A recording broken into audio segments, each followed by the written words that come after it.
Hello everyone and welcome to my channel Cooking for the Family. I'm going to share with you how to make my collard greens and cabbage. These are the ingredients that I'm going to be using. I have my bacon, cabbage, I have my onion, some kosher salt, black pepper, and I have a bag of collard greens that are already cut up. Now I'm making this as a weeknight meal, but you can definitely make it also as a Sunday dinner. So here what I did was I took my one bag and I'm going to be making this. We're having dinner tonight for 4 of us, and so this is going to be plenty for 4 to 5 people. But what I do is, although they come pre-washed, I like to go ahead and wash them really good. And I wash my greens and then I also wash them with a little bit of vinegar.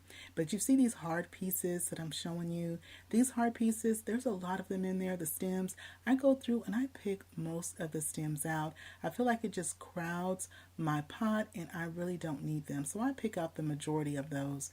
Now when it comes to the cabbage, I'm using 1 head of cabbage, depending on the size of your cabbage, because you know the cabbage sizes vary. This was more on the medium size of cabbage, and so with the ratio, I like to have more collard greens than cabbage, so usually about 70% of the collard greens to 30% cabbage. Sometimes I'll do 60-40, or you can even do 50-50, kind of just depending, but the collard greens are the star of the show. And the cabbage complements the greens well, and so they just taste so good together, especially if you're a fan of both of them, of cabbage and also of greens. And when it comes to cutting my cabbage, I cut the cabbage about the size of, say, like an egg, not bigger than an egg, about like that. So I go ahead and I'm going to finish cutting this up. I put it in my bowl of water and I separate the pieces, dunk them really good so that way we can clean our cabbage well. And with this recipe, if you want to double it or triple it and make it for a big crowd and make a nice big pot, you can definitely do that. So once I have my cabbages all taken care of, I also have here my onion that I cut up, and for the onion I'm doing a 1/2 cup of chopped onion. I'm using a regular yellow onion. It's not a sweet onion. So first we're going to start with browning our bacon a bit, and I have 3 pieces of bacon that I've cut up. Now if you're using thick cut bacon, you can just use 2. 2 will work just fine. Now I've been making this recipe for about several years now, but my sister was the one who started making the big pots of the collard greens and cabbage with the bacon and the onion probably about 15 or 20 years ago now.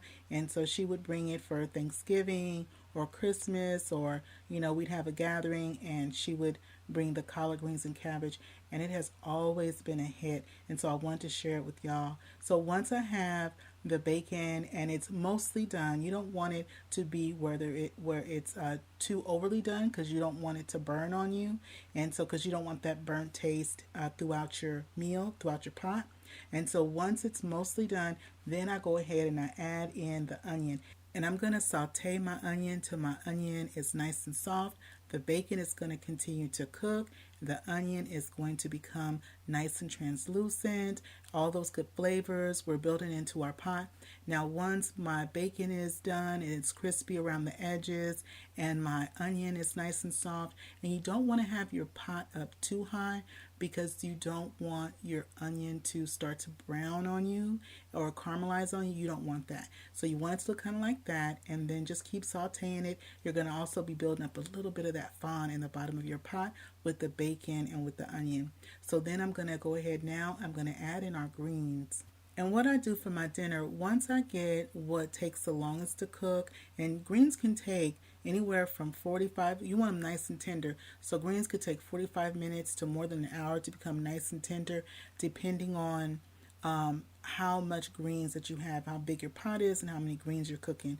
But once I get my greens on, I'm going to put my chicken in the oven to start baking. And if you like to see how I do my baked chicken, one of my baked chicken recipes, in the description box below, I'll put a link to one of my quick weeknight baked chicken dinners.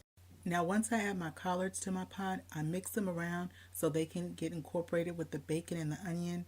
Then I'm going to add a little bit of black pepper, and also I'm going to add a little bit of kosher salt. And when it comes to the seasoning, you really don't need too much because that bacon and the onion really add some really nice flavor to our collard greens and our cabbage. And since we are going to be adding in that cabbage later on, it's going to give it, the cabbage is going to really absorb those other flavors. And so just a little bit of seasoning just to taste as good. Now I went on and I put in some water, and that was 2 cups of water. And in the description box below, I'll have a list of ingredients to make the collard greens and cabbage. Now I'll go ahead, I'm going to turn my fire up slightly. I'm going to put a top on my pot. Let this go ahead and boil, come to a nice rolling boil until our greens are almost ready. So our greens have been boiling. They are looking good. They are a beautiful, vibrant color. But when I mix them around, I can see they're still a little stiff. And you want your greens to be nice and tender and soft. And so you want to make sure that you take them to that next step of being nice and tender, where they're going to be just full of flavor. So I'm going to put the top on. I'm going to let them go for about another 10 or 15 minutes. And then we're going to see what they're looking like. So our greens have been cooking for that additional 15 minutes. And let's see, they are looking so good. My mom said, you don't rush your greens. You got to give them time. And so when you give them time, the payoff is just so rewarding, because you're going to have a nice tender green that's going to be just packed with some wonderful flavor. Going to go great with your dinner. So once they look like this, I'm going to go ahead, I'm going to add in now our cabbage. And so that was about a half of a head of cabbage that I'm using. Add in your cabbage. We're going to poke our cabbage around. Now we're only going to let our cabbage cook for about 10 minutes, just until it's nice and tender. That's only going to take 10 minutes or so. Cabbage doesn't take long to cook, 10 minutes, 15 minutes at the most. So you do kind of want to watch it, so that way you don't boil your cabbage or cook it too long, because the longer you cook it, it will start to break down on you.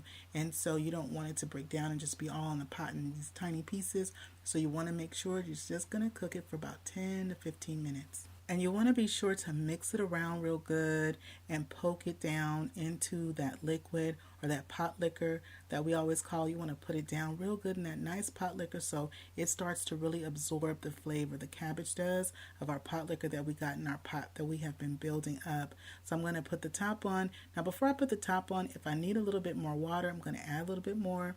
And so I needed just a little bit more, and so I added in a half a cup of water. Now you're going to add in that additional water, that half a cup, based on how much has evaporated from your pot. And so I just needed a little bit more, and that was a half a cup. I put the top on, let this go for about 10 minutes. It's been about 10 minutes, and my pot has been on that medium-high heat. It is looking good. Our cabbage is nice and tender.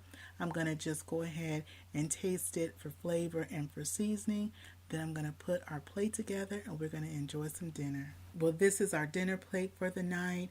We have our corn muffins, some steamed rice, our baked chicken. We have our collard greens and cabbage. Go ahead and take your bite. Now I'm going to take my bite and see how we did. Y'all, this came out so good. And of course, we have got to have some cornbread or some corn muffin to go with it. And tonight we used our special helper called Jiffy. And it is nice and tender. We love our Jiffy through the week. But if you want to know how to make some cornbread from scratch, I'll share that information in the description box below, how I make my skillet cornbread. Well, this is my husband's plate, and it's time for the family to sit down to dinner. That is it for me today. If you're not subscribed, please hit that subscribe button. If you like this video, don't forget to show it some love. Give it a thumbs up. Click share. Share this video with a friend or a family. And remember, it's always good when Dyvonne is cooking for the family. I'll see you on the next one. Bye-bye, everybody.